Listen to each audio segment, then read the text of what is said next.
Just even over the last year, when I started writing my thriller Foreign Agent, that was at the time where we had seen the beheading of James Foley, Right. that horrible video, followed by the Jordanian pilot burned alive in a cage. And it just got worse from there. You saw all the Christians beheaded on the beach, the attacks in Paris and in Brussels. You had San Bernardino, and then now you've got Orlando. So my biggest fear as an American has always been that we end up waking up one day in America and we're under a state of siege like Israel, where anything could happen. Somebody could bust in here right now, Doc. And take us and could take us. And that's the kind of America I don't want my children to live in, but I also fear that with the success these scumbags have had in San Bernardino, in Orlando, that's only going to encourage more of that.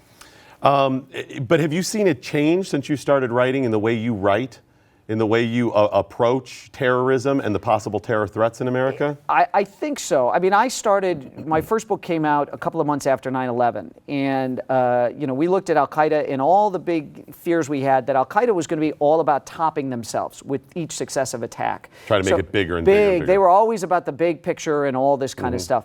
And unfortunately, you got the rise of ISIS, and I lay ISIS to a good degree at the feet of President Obama because he did not negotiate a status of forces agreement to leave troops in Iraq. He didn't do that, which allowed ISIS to take off because this is remnants of Al-Qaeda in Iraq, and ISIS is the only group that actually scares Al-Qaeda. That's how bad these guys are. And these kind of, think globally, think of the caliphate, but act locally. That's what ISIS has been telling the people that come up to them on Twitter and social media and want to join. That's what they're telling them. You don't have to come over and fight in Syria and Iraq. Stay home and find a soft target there.